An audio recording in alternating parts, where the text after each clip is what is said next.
আলম হলো বউ পাল্টায় আর ওর মাও কি সুন্দর গিরগিটির মতো রং পাল্টায়, রং ধারণ করে। যখন যেই পাত পায় সেই পাতে যে সেই আকার ধারণ করে। আমার 22 বছর বয়স, আমার বানাই দিয়েছে 40 বছরের বুড়ি।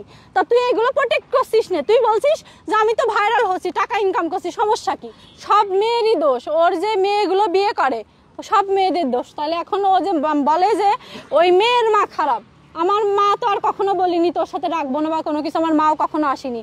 ও সবসময় বলে যে ওই যেই সব মেয়েরা সংসার না করে মার কথাই চলে যায় তার মার বিয়ে করা উচিত। আমি বলি যে তুই বাইরের মা মানে ওই আমার মা আর এক্সের মার বিয়ে না করে তুই তোর মার বিয়ে কর, তুই তো মা ভক্ত, তুই তোর মার বিয়ে করে তুই তোর মার সাথে থাক। আমি এই কথা বলি, তুই তোর মার বিয়ে কর, যেহেতু তোর কোনো মেয়ের সাথেই বানাবানি হয় না, সবাই পতিতা বৃদ্ধি করে, তাহলে তোর বাড়িটা তো ভালো, তুই বাড়িটা নিয়ে থাক। ও যেহেতু আমাদের মাদের সম্মান দিয়ে কথা বলে না, আর আমার ভিডিওর পরেও ব্যাক সাইডে আমি জানিও একই কথা বলবে যে ওর মার বিয়ে করা উচিত। এই জন্য আগের থেকে আমি বললাম যে তুই তোর মার বিয়ে কর, আমার মার কেন বিয়ে করবি? ও কতটা নিচু লেভেলের মানুষ হলেই যে আমার বিয়ে করেছে, আমার মানে ওর মার সমতুল্য না, আমার মারও গালাগালি দেয়ও, তাহলে তো ভালো লোক না। নিজের মা ফেরেস্তা, আমার মা খারাপ। মানে আলম বলে যে আমার মা খারাপ আর ওর মা ভালো, আমার মার আর ওর মার ভিতরে পার্থক্য কোথায়? ওর মা প্রতিনিয়ত মানে ওর ছেলে হলো বউ পাল্টায়, আলম হলো বউ পাল্টায়, আর ওর মাও কি সুন্দর গিরগিটির মতো রং পাল্টায়, রং ধারণ করে। যখন যেই পাত পায় সেই পাতে যে সেই আকার ধারণ করে। আবার বলে যে তোর তো কিছুই বলে না, ওর এক্সের কথা বলি, ওর যে পিটানো পিটাইছে, ও হয়তো বলেছে কিনা আমি জানি না, ওর নিজের বড় ভাবি সে বলেছে তোমার তো কিছুই বলে না, ওর আগের বর বেশি পিটাইছে। ও বউ পিটাই টাকা পয়সা ইনকামের জন্য আর জোরপূর্বক ভিডিও করাই, যে ভিডিও করবে না তার নিয়ে সংসার করবে না। মূলত আমি ভিডিও করতে চাইনি, আমি সংসার করার জন্য আসিস, আমি ভিডিও করবো না। তুই ভিডিও কর অন্য সাইডে, অনেকেই তো ব্লগ ভিডিও করে, মুখ দেখায় না বোর, তাদের কি ভিউ হয় না? কিন্তু তোর চেহারা দেখানোই লাগবে, চেহারা দেখে নিয়ে এসেছে বোঝেন না, চেহারা দিয়েই তো ইনকাম করে খাবে, না হলে ইনকাম কিসের? ইনকাম সোর্সটা আমার দেখানোর, ইনকাম কিসের? থানায় আসছি, ও তো আমার বাসা থেকে বের করে দিয়েছে, আমার সাথে সংসার করবে না।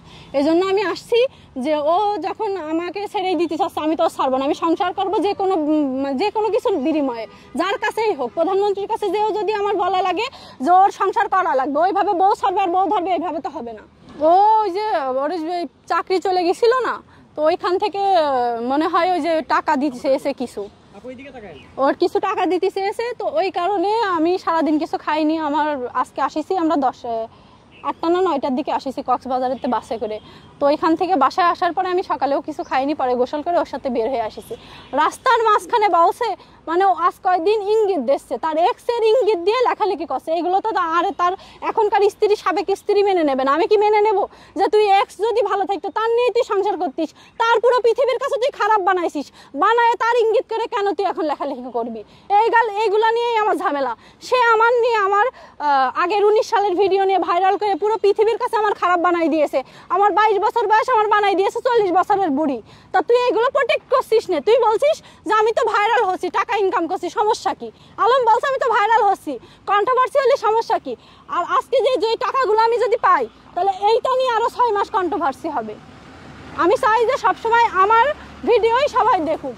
আলম চাই যে প্রতিনিয়ত ঘুম থেকে উঠেই জানো মোবাইল খুলেই মানুষ আলমের ভিডিও দেখে, আলম এইটাই চাই। ওর সাথে আমার কোনো যোগাযোগ নেই। বিয়ের আগে ও আলম যখন আমার বাসায় গেছিল, মানে ও বেড়াতে গেছিল, আমার বাসার সামনে দাঁড়াইছিল, তখন আমি নিচে দাঁড়ায় ওর ফোনটা দেখি কল দিচ্ছে, লাস্টে 15 একটা নাম্বার, মেবি ওর নাম্বারই। পরে ও আমার অনেক গালাগালি দিছিল, আমিও দিছিলাম যে দেখো আমাদের তো বিয়ে হয়ে গেছে, তুমি আর ডিস্টার্ব করো না। তখন ও আর একটা ফোন নিয়ে ও যেন কি বলছিল ভিডিও করছিল, আমি আবার সেই মানে রেকর্ড অডিও ভিডিও সব ডিলিট করে দিলাম। ওর এক্স যে কথাগুলো বলছিল আমি সব ডিলিট করে দিলাম, সে ফিরে আসতে চাইছিল। একদিন আমাদের ঝামেলা হয়েছিল, ওর বাসায় ছিলাম, তখন কোনাবাড়ির আসছিলাম না, কোনাবাড়ি হবে, ওইখানে একটা রেস্টুরেন্টে বসেছিলাম। থাকার পরে আমি ওর কাছে ফোন দিছিলাম, ওর এক্সের কাছে, যে আসলে ও তো এরকম ঝামেলা করছে, ও কি আসলে নেশা টেশা করে না, এমন মারধর কেন করে? তো বলছে দেখেন আপনি যেহেতু বিয়ে শাদী করে ফেলেছেন, আমি ওর নিয়ে কোনো কথা বলতে চাচ্ছি না, আমি চাই আমার নতুন লাইফ আসুক, আমি বিয়ে শাদী করি, আপনি ওর নিয়ে ভালো থাকেন, আপনারা যা করেছেন ভালোই করেছেন, আমি আসলে চাইনি অন্য আর কোনো কথা বলতে, এতটুকুই বলে কেটে দিছিল। তারপরে কোনো কথা হয়নি। কিন্তু একটা আননোন পারসন একটা নাম্বার, বিদেশি নাম্বার কিনা আমি জানি না, কিন্তু প্লাস দিয়ে পরে কয়টা নাম্বার যেন থাকে, ওই নাম্বার দিয়ে কিন্তু এ তো সবকিছু ডিলিট করে দিয়েছে, আমার কোনো প্রমাণ রাখতে দিইনি। বাটন ফোন এখনো আমার ব্যাগে আছে, আমার বাটন ফোন দিয়েছে, আমার ফোনও ব্যবহার করে, আমি কোনো প্রমাণ রাখতে পারিনি, যেগুলো আপনাদের দেখাতে পারছি না।